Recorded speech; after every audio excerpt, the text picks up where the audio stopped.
నమస్తే, welcome to Anantha TV. నేను మీ ప్రసన్న.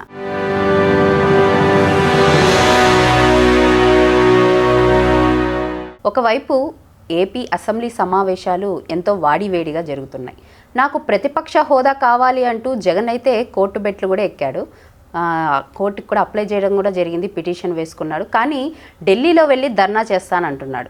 మరి ఇది ఎంతవరకు జరుగుతుంది, అసలు ఏం జరుగుతుంది ఏపీ అసెంబ్లీ సమావేశాల్లో అనేది మనతో ఇవాళ చర్చించడానికి ఉన్నారు రాజేష్ అప్సానీ గారు, ప్రముఖ పొలిటికల్ అనలిస్ట్. ఇవాళ మనతో పాటు స్టూడియోలో ఉన్నారు. సార్తో మాట్లాడదాం. హలో సార్, నమస్తే. నమస్తే అమ్మా. సార్, ఈ జగన్ గారి కన్ఫ్యూజన్ ఏంటి? ఎందుకు ఇంత కన్ఫ్యూజన్లో ఉన్నాడు జగన్? ఒక పక్క సమావేశాలకైతే హాజరు అవ్వట్లేదు, కానీ నాకు ప్రతిపక్ష హోదా కావాలి, లీడర్గా ఉండాలి అంటాడు. ఇప్పుడేమో ఢిల్లీకి వెళ్ళి ధర్నా చేస్తానంటున్నాడు. ఏంటి ఈ కథ అంతా కూడా? అసెంబ్లీ సమావేశాలు జరుగుతున్న సందర్భంలోనే సమావేశాలు స్కిప్ చేసి ఢిల్లీలో ఆల్రెడీ ధర్నా బిగిన్ చేసేసాడు ఆయన. జగన్మోహన్ రెడ్డి గారి కన్ఫ్యూజన్ ఏంటి, ఆయన అసలు సిసలు నాయకత్వ సామర్థ్యం ఏంటి అనేది ప్రజలకి చాలా స్పష్టంగా వాళ్ళకి ఒక అవగాహనకు వచ్చారు. కాబట్టి 2014 నుంచి 19 వరకు ఆయనకి ప్రధాన ప్రతిపక్ష నాయకుడు హోదా ఇచ్చారు. 2019 నుంచి 24 వరకు రాష్ట్ర ముఖ్యమంత్రిగా తిరుగులేని మెజార్టీతో ఆయనకు అధికారం కట్టబెట్టారు. 175 స్థానాలు ఉన్న సభలో 151 స్థానాలతో అధికారం కట్టబెట్టారు. భారీ మెజారిటీ. 2 సందర్భాల్లో 5 సంవత్సరాలు 10 సంవత్సరాల పాటు ప్రజలు ప్రత్యక్షంగా జగన్మోహన్ రెడ్డి గారిని అనుభవపూర్వకంగా తెలుసుకున్నారు. ఆయన పాలనా సామర్థ్యం ఏంటి, ఆయన నాయకత్వ పటిమ ఏంటి అని చెప్పి అనేది ప్రజలకి స్పష్టమైన అవగాహన ఏర్పడింది. కాబట్టి ఇవాళ అటు ప్రతిపక్ష హోదా ఇవ్వలేదు, ఇటు ముఖ్యమంత్రి హోదా ఇవ్వాల. ఈ 2 స్థానాలకి నువ్వు ఎలిజిబుల్ కాదు అని చెప్పని 11 స్థానాలకు ఆయన పరిమితం చేశారు. ఇది ప్రజలు తీసుకున్న నిర్ణయం, ప్రజలు ఇచ్చిన తీర్పు. మనకి ఎగ్జామ్లో 35 మార్క్స్ పాస్ మార్క్స్ అనుకుంటాం మనం. ఒక్కొక్క సందర్భంలో ఏమవుతుందంటే 33, 34 వచ్చిన కొన్ని స్పెషల్ సర్కమ్స్టాన్సెస్లో కొన్ని సందర్భాల్లో ప్రభుత్వాలు గ్రేస్ మార్కులు ఇస్తాయి. 1 మార్కు 2 మార్కులు గ్రేస్ మార్క్స్ ఇస్తాయి. అట్లా ఇవ్వటం ద్వారా పాస్ అయిన వాళ్ళు కొద్దిమంది ఉంటారు. నీకు 35 మార్కులు పాస్ మార్కులు అని చెప్పిన తర్వాత 10, 12 తెచ్చుకొని మిగిలిన 23 కలపండి ఏ ప్రభుత్వాన్ని కలుపుద్దా?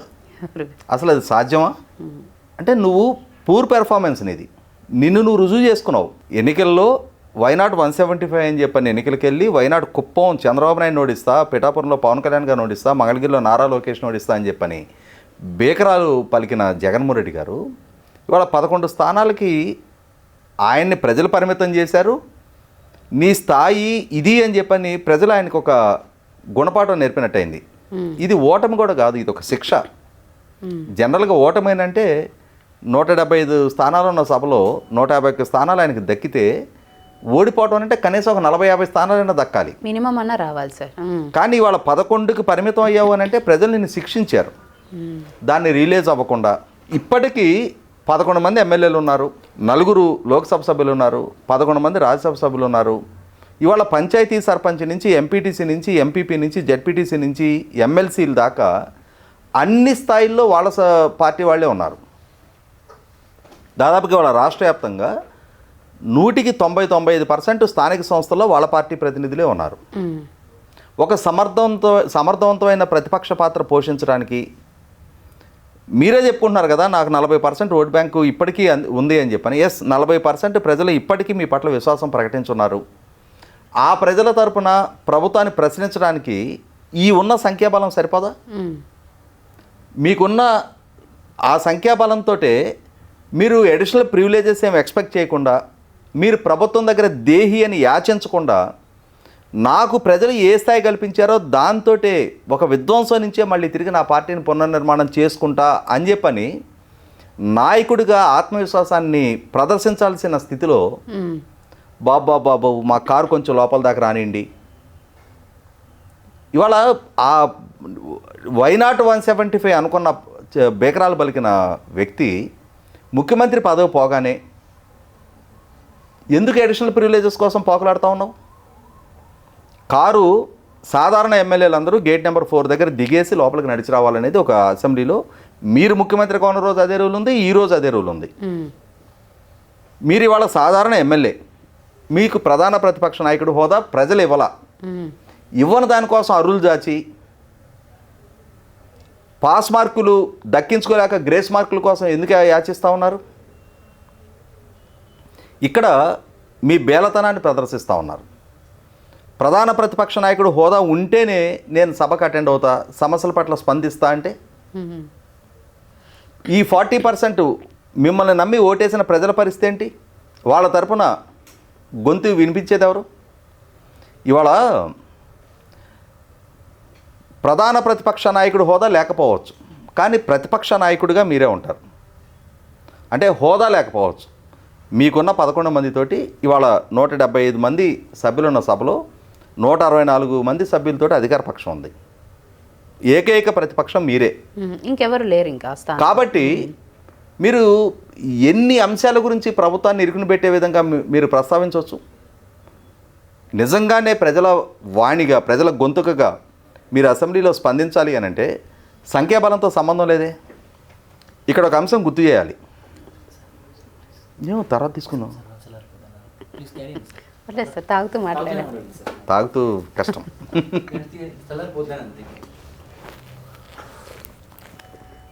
ఇప్పటికే ఆరిపోయినాయి. సర్లే అయితే పక్కన పెట్టండి సార్, మళ్ళీ ఏమన్నా వేడిగా తెప్పిద్దాంలే. పర్లేదు అయిపోయింది. అంటే ఇది కూడా నాకు అసలు అంత కంపల్షన్ ఏం కాదు. ఓకే, ఎవరి దగ్గరికైనా వచ్చినప్పుడు ఇక కంపెనీ కోసం ఫ్రెష్గా ఉంటుంది సార్, మీకే ఫ్రెష్గా ఉంటుంది. పాపం చలిగా వచ్చారు కదా, నాకు అవి ఏముండవు.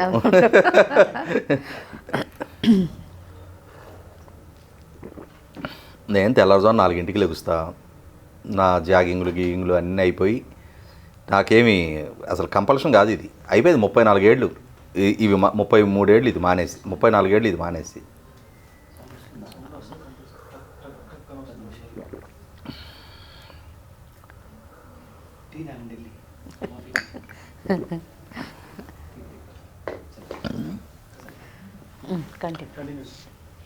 ఇక్కడ ఒక సంఘటన మనం గుర్తు చేసుకోవాలి. గత సభలో తెలుగుదేశం పార్టీ కూడా 23 స్థానాలే దక్కినాయి. చంద్రబాబు నాయుడు గారు ప్రధాన ప్రతిపక్ష నాయకుడిగా ఉన్నారు. ఆ సందర్భంలో ఆ 23 మంది సభ్యుల సంఖ్యాబలంలో నుంచి కూడా ఒక 4 వైసీపీలోకి తీసుకోవడం జరిగింది. అంటే 19 స్థానాల సంఖ్యాబలంతో చంద్రబాబు నాయుడు గారు ప్రతిపక్ష నాయకుడిగా కొనసాగుతూ ఉన్నారు. ఆయన సభకి వచ్చేలోగా ఒక సెషన్లో చంద్రబాబు నాయుడు గారిని తప్పించి మిగిలిన 18 మందిని సస్పెండ్ చేశారు.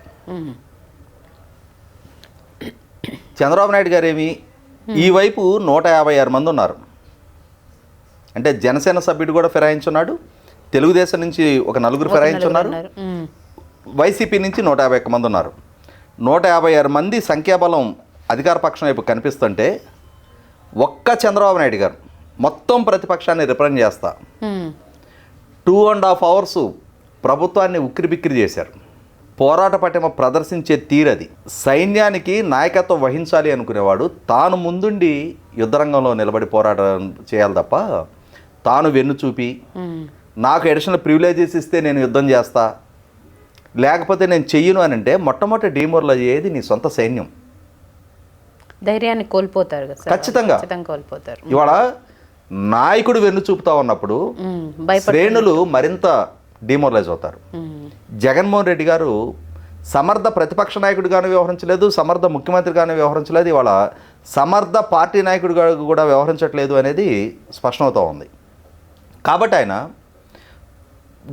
డ్యూ ప్రొసీజర్ ఫాలో అవ్వకుండా, అంటే సంఖ్యాబలం ప్రాతిపదికగానే ప్రతిపక్ష నాయకుడి హోదా దక్కుతుంది అనేది కన్వెన్షన్స్ ఉన్నా కూడా, కౌలన్ సెక్టరు అదే మెన్షన్ చేస్తూ ఉన్నా కూడా, ఆయన మాత్రం నాకు సంఖ్యాబలం లేకున్నా కూడా నాకు ప్రతిపక్ష హోదా ఇవ్వాలి అని చెప్పని ప్రభుత్వాన్ని డిమాండ్ చేయటం, స్పీకర్ గారికి లేఖలు రాయటం, ఇవాళ హైకోర్టులో కేసు ఫైల్ చేయటం. అంటే ఇది ప్రజల్లో నవ్వులాటగా ఉంది. ఇప్పుడు మనకి ఒక సామెత ఉంది, ఆయనే ఉంటే మంగళెందుకు అంటారు. నీకు సంఖ్యాబలమే ఉంటే ప్రతిపక్ష నాయకుడు అయిపోతావు, అంతే. లేదు కాబట్టి వాళ్ళు నీకు ఇవ్వట్లా, లేని దానికి నువ్వెందుకు అర్థిస్తున్నావు? ప్రజలు లేనప్పుడు ఎవరేం చేయగలరు సార్? ఇప్పుడు అర్థించి ప్రాధేయపడి నీ ఇంటెగ్రిటీ నువ్వు తగ్గించుకుంటున్నావు, నీ శ్రేణుల ముందు నీ బేలతనాన్ని ప్రదర్శించుకుంటా ఉన్నావు. అంటే ఇక్కడ ఇప్పుడు సమావేశాలు జరుగుతూ ఉన్నాయి. గత సమావేశాల్లో తాను శాసనసభ్యుడిగా ప్రమాణ స్వీకారం చేసిన సందర్భంగా ఏమని ప్రమాణ స్వీకారం చేశారు? శాసనసభ సభ్యుడిగా సభ నియమాలకు సాంప్రదాయాలకు కట్టుబడి పనిచేస్తానని చెప్పని ప్రమాణ స్వీకారం చేశారు. ప్రమాణ స్వీకారం చేసిన సభ్యుడు తన వెనక ఇంకొక 10 మంది సభ్యులు ఉన్నారు. తన నాయకత్వాన్ని నమ్మి తన పార్టీ తరఫున పోటీ చేసి నెగ్గిన ఇంకొక 10 మంది ఉన్నారు. కనీసం వారిని భుజం తట్టి మీ వెనక నేనున్నా అని చెప్పని వారికి ధైర్యం కల్పించడానికైనా సరే సభలో కూర్చోవాలి కదా. తాను ప్రమాణ స్వీకారం చేసేసి బయటికి వెళ్ళిపోయాడు. కనీసం తన సభ్యుల ప్రమాణ స్వీకార కార్యక్రమానికి కూడా నిలవల. ఇది సభ సాంప్రదాయాల పట్ల నియమాల పట్ల ఆయనకున్న చిత్తశుద్ధి. ఇవాళ ల్యాండ్ టైటిలింగ్ యాక్ట్ ఈయన ప్రభుత్వం ద్వారా తీసుకొచ్చిన చట్టాన్ని ఈ ప్రభుత్వం రద్దు చేస్తుంది. ఈరోజు సభలో దాని మీద చర్చ ఉంది. మేము కౌన్సిల్లో అడ్డుకుంటామని చెప్పని మన భీకరమైన ప్రకటన చేసాం. కౌన్సిల్లో మాకు మెజారిటీ ఉంది, మేము అడ్డుకుంటాము అని చెప్పని. మరి వాళ్ళ చర్చకు వచ్చే సందర్భంగా వెళ్ళి ఢిల్లీలో కూర్చున్నాం. ఏం చేయడానికి ఢిల్లీ వెళ్ళాం? ఇవాళ ప్రభుత్వం తప్పులు చేస్తుంది, ప్రభుత్వం హత్యాకాండను ప్రోత్సహిస్తుంది, దాడులు దౌర్జన్యాలు ప్రోత్సహిస్తుంది. ఇదే కదా మీరు చేస్తున్న ఆరోపణ. సభలో అదే ప్రభుత్వాన్ని సూటిగా స్పష్టంగా ప్రశ్నించడానికి, మీరు చెప్పాలనుకున్న అంశాలను ప్రస్తావించడానికి ఆస్కారం ఉంది కదా. సభ్యులుగా మీకు ఆ హక్కు ఉంది కదా. దాన్ని వదిలేసి ఢిల్లీ వెళ్ళి అంటే ఎవరికి ఏం సందేశం ఇస్తా ఉన్నారు? ఇవాళ నెల 15 రోజుల క్రితం గెలిచిన ప్రభుత్వాన్ని రద్దు చేయండి, రాష్ట్రపతి పాలన పెట్టండి అని చెప్పని ఫ్యాబ్రికేటెడ్ సమాచారంతో ఆయన ఏం చెప్తున్నాడు? మనం వినుకొండ పర్యటనకి వెళ్ళినప్పుడు ఈ ప్రభుత్వ బాధ్యతలు చేపట్టిన ఈ 6 వారాల్లో 36 రాజకీయ హత్యలు జరిగినాయి. ప్రభుత్వ వేధింపులు తాళలేక 35 మంది ఆత్మహత్యలు చేసుకున్నారు. 300 హత్యాయత్నాలు జరిగినాయి. 560 ప్రైవేట్ ఆస్తులు ధ్వంసమైనాయి. 490 ప్రభుత్వ ఆస్తులు ధ్వంసమైనాయి. 1000కి పైగా దాడులు దౌర్జన్యాలు జరిగినాయి అని చెప్పని చెప్తా ఉన్నాడు. జగన్మోహన్ రెడ్డి గారికి మొదటి నుంచి కూడా ఏంటంటే ఈ ఫ్యాబ్రికేటెడ్ సమాచారంతో ప్రజలని నమ్మించటం ఒక అలవాటైన ప్రక్రియగా ఉంది. 2019 ఎన్నికలకు ముందు ఆనాడు ప్రభుత్వంలో ఉన్న చంద్రబాబు నాయుడు గారి ప్రభుత్వం 6 లక్షల కోట్ల అవినీతికి పాల్పడింది అని చెప్పని 37 మంది సీఎల్ని డిఎస్పీలుగా ప్రమోట్ చేస్తే అందులో 33 కమ్మ సామాజిక వర్గీయులే అని చెప్పని, పోలవరం సవరించిన అంచనాల్లో 25,000 కోట్ల అవినీతి జరుగుతుంది అని చెప్పని, సిఏఏ కన్వెన్షన్ జరుగుతూ ఉంటే లోకేష్ 25 లక్షల రూపాయల స్నాక్స్ తినేశాడు అని చెప్పని, ఇట్లా రకరకాల అబోధ కల్పనలతో కూడిన ఆరోపణ చేసి ప్రజల మనసుల్లో ఆనాటి ప్రభుత్వం మీద ఒక దురభిప్రాయం కలగటానికి కారకుడయ్యారు. ప్రజలు మొట్టమొదటిసారి నమ్మారు. ఈయన్ని పాలనాధ్యక్షుడిగా, పోరాట వీరుడిగా భావించి కేంద్ర ప్రభుత్వం మెడలోంచి ప్రత్యేకత సాధించే ధీరుడిగా నమ్మి ఈయన కోట్లేశారు. అటు ప్రతిపక్ష నాయకుడిగా ఈయన చెప్పిన ప్రతి మాట అసత్యమే, సత్యదూరమైన సమాచారంతో ప్రజల్ని తప్పుదో పట్టించి తనకు అధికారం దక్కించుకున్నారనేది ప్రజలు రిలీజ్ అవడానికి ఎన్నాళ్ళు పట్ల 6 లక్షల కోట్ల అవినీతి నిజంగానే ఆ ప్రభుత్వం చేస్తుంటే దాని నిర్ధారణ ఎందుకు చేయలే? 5 సంవత్సరాలు అధికారంలో ఉన్నావు కదా. అంటే ఇక్కడ అర్థమవుతుంది ఏంటి? ఫేక్ సమాచారంతో, ఫేక్ ప్రచారంతో ప్రజలని నీకు అనుకూలంగా మలుచుకోగలిగావు. ఫేక్ ప్రచారం చేసిన ఫేక్ నాయకుడిగా ప్రజల ముందు నువ్వు నిర్ధారణ అయిపోయావు. ఇవాళ మళ్ళీ అదే ఫేక్ సమాచారం 36 హత్యలు జరుగుంటే, 35 ఆత్మహత్యలు జరుగుంటే వాటికి సంబంధించిన ఎఫ్ఐఆర్ నెంబర్లు ఉంటాయిగా. ఏ ప్రాంతంలో ఎవరి ద్వారా ఎవరు హత్యకు గురయ్యారు, హంతకులు ఎవరు, హతులు ఎవరు. ఒకవేళ హంతకులు నిర్ధారణ కాలేదనుకుందాం, విచారణ స్టేజ్లో ఉందనుకున్నాం, హతులు ఎవరో నిర్ధారణ అవ్వాలిగా. రాజకీయ హత్యలు అని అంటే అధికారంలో ఉన్న పార్టీ ప్రత్యర్థుల్ని హత్య చేసిందని.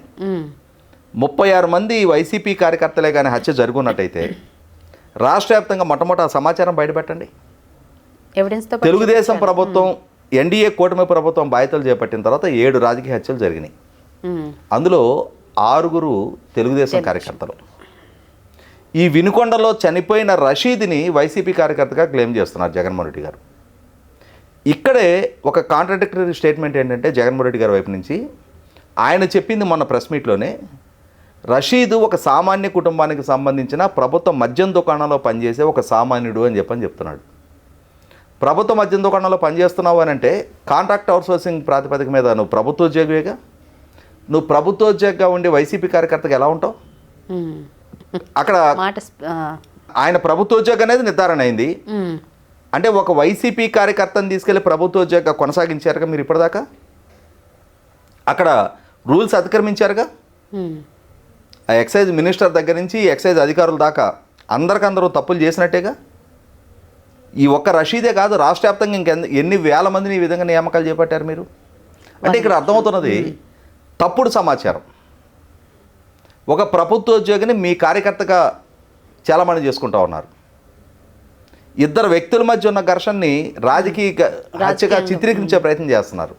దీన్ని ఇప్పుడు తీసుకెళ్ళి ఢిల్లీలో ఉమ్, అక్కడ ఒక హంగామా సృష్టించే ప్రయత్నం చేస్తున్నారు. రాష్ట్ర బ్రాండింగ్ని దెబ్బతీయాలని అనుకుంటున్నారు మీరు. ప్రభుత్వాన్ని అస్థిరపరచగలని అనుకుంటున్నారు. పరువు తీయాలనుకుంటున్నారు ఇవాళ అసలు. ప్రజలకి ఒక స్పష్టత ఉంది. ఉమ్, మహానుభావ తమరు ఎంటే గెలవలేదు, ఇంకా రచ్చం గెలుస్తారు అని చెప్పని ప్రజలు ఒక స్పష్టమైన తీర్పు ఆయన మొహాన్ని రాసేశారు ఆ 11 అంకెతోటి. ఎన్ని పిల్లి మొగ్గలు వేసినా, ఎన్ని కుప్పిగంతులు వేసినా జగన్మోహన్ రెడ్డి గారిని ఇప్పట్లో ఆయన ఇదే విధానాలు అనుసరిస్తూ ఉంటే, ఉమ్, ఇదే రాజకీయ పోకడ ఆయన కొనసాగిస్తూ ఉంటే ఆయన్ని విశ్వసించడానికి, ఆయన అనుసరించడానికి, ఆయన మాటలు రిసీవ్ చేసుకోవడానికి పౌర సమాజం సిద్ధంగా లేదు. అదే సందర్భంలో ఢిల్లీలో ప్రధానమంత్రి గారిని, రాష్ట్రపతి గారిని కలిసి ఎన్డీఏ ప్రభుత్వానికి వ్యతిరేకంగా ఎన్డీఏ పెద్దలకి వెళ్ళి ఫిర్యాదు చేస్తారట. చూద్దాం.